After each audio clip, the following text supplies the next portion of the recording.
s'agit de faire suite au chapitre sur les quotients de réaction. Et donc on va appliquer ce quotient de réaction sur des réactions acide-base. Alors on va partir sur un exemple de réaction acide-base. On a un acide, AH, qui réagit sur l'eau. Et donc il y a un équilibre avec H3O+, et l'ion A-. H2O est le solvant. Et donc on peut écrire la constante d'équilibre de cette réaction. Donc c'est le produit H3O+ par A- divisé par AH. On va appeler ça le Ka, parce que c'est une réaction acide avec l'eau, donc on appelle ça le Ka. On peut calculer, pour des questions de commodité, on peut calculer le pKa, qui est égal à moins log de Ka. On aura des valeurs un petit peu plus sympathiques à manipuler, parce que le Ka c'est 10 puissance moins quelque chose la plupart du temps. Alors l'eau intervient dans deux couples acide-base. On a l'eau sous forme acide, avec le couple H2O, HO-, et puis on a l'eau qui peut jouer le rôle de base aussi dans le couple H3O+, H2O. Et donc l'eau forme acide peut réagir avec l'eau forme basique. Et donc ça nous donne H3O+, plus HO-.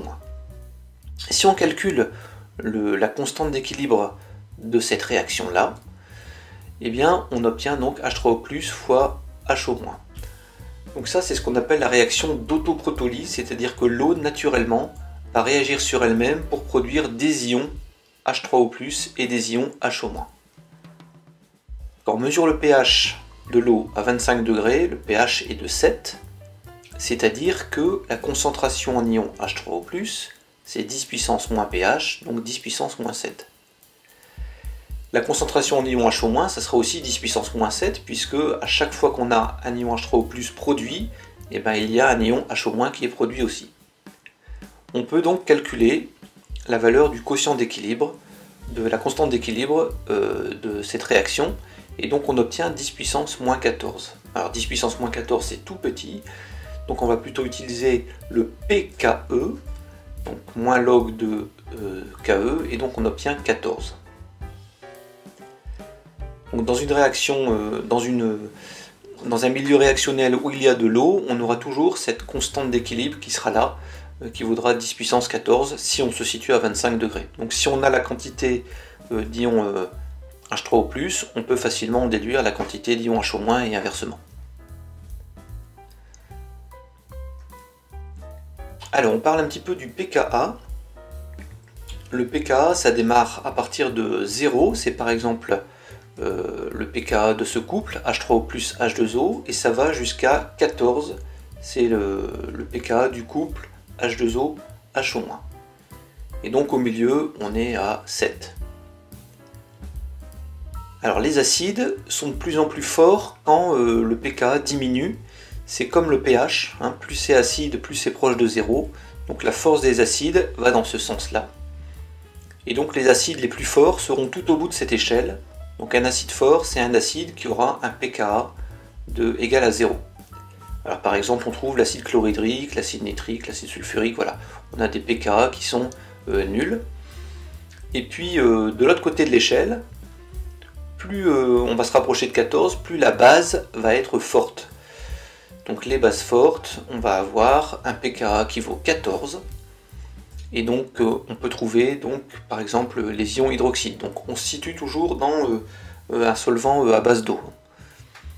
Et entre 0 et 14, eh bien, on peut avoir des pKa d'acide ou de base.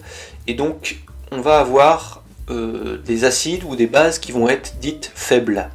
Des acides faibles ou des bases faibles. Alors, sur les domaines de prédominance, on va repartir sur un type d'équation acide avec de l'eau, donc AH plus H2O donne H3O plus A-. Et donc dans cette équation, forcément il y a un couple acide-base, c'est le couple AH-A-. Et donc, si on trace un axe de pH, eh bien on a les deux formes qui vont coexister, on a la forme acide AH et la forme basique A- qui vont coexister dans la solution. Alors si on place le pKa va établir une frontière pour déterminer qui va prédominer, quelle forme va prédominer sur quelle forme. Si on est sur un pH qui est plus petit, qui est inférieur au pKa, c'est la forme acide qui va prédominer. Ça veut dire que la concentration en acide AH sera supérieure à la concentration en base conjuguée à-. Et inversement, si le pH est supérieur au pKa, eh bien c'est la forme basique qui va prédominer. Eh bien on peut appliquer ça, par exemple, aux indicateurs colorés. Quand on veut faire des titrages acide-base, on peut utiliser un indicateur coloré. Donc, par exemple, ici on a le couple qui correspond au bleu de bromothymol, donc BBT, bleu de bromothymol. Eh bien c'est un couple acide-base dont la forme acide est jaune et la forme basique est bleue. Eh bien on utilise cet indicateur coloré pour faire des titrages acide-base. Le pKa de ce couple c'est 7,1. Ça veut dire que si le pH est inférieur à 7,1, c'est la forme acide qui prédomine et donc la solution est jaune. Et si le pH est supérieur à 7,1, c'est la forme basique qui prédomine et donc à ce moment-là la couleur de la solution est bleue. Et entre deux, on va avoir un moment où les formes acides et basiques vont coexister et on va avoir ce qu'on appelle une zone de virage. Donc jaune et bleu mélangés, on va avoir une couleur verte pour le bleu de bromothymol.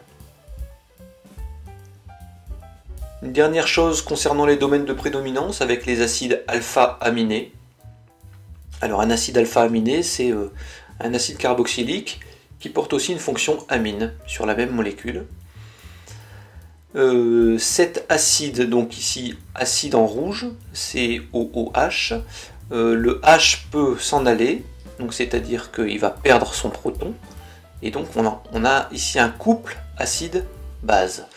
Donc si on a un couple acide-base, ben ça veut dire qu'il y a un pKa associé à ce couple acide-base. Alors la forme acide, on appelle ça le cation, parce qu'il y a une charge plus dessus. La forme basique, on appelle ça un amphion, parce qu'il y a une charge plus et une charge moins sur la même molécule. Donc on appelle ça un amphion. Il y a les deux, c'est la même chose qu'un véhicule amphibie par exemple, qui peut aller sur la terre et sur l'eau. Voilà, c'est un amphion. Alors si on place ce pKa1 sur l'axe des pH, eh bien si le pH est plus faible que le pKa, eh bien ça sera la forme acide qui va prédominer, donc le cation qui va prédominer. Et donc si le pH est plus grand, ça sera l'amphion qui va prédominer. Mais cet amphion, il peut aussi perdre encore un proton. Du côté du NH3+, il peut perdre un proton, et donc ça va donner NH2. Donc on obtient un anion. Et bien on a à nouveau un couple acide-base, donc à nouveau un pKa associé, donc un deuxième pKa. Et donc on peut écrire le pKa2 ici. Et donc forcément l'anion, ça sera quand la base va prédominer, donc quand le pH sera plus grand que pKa2.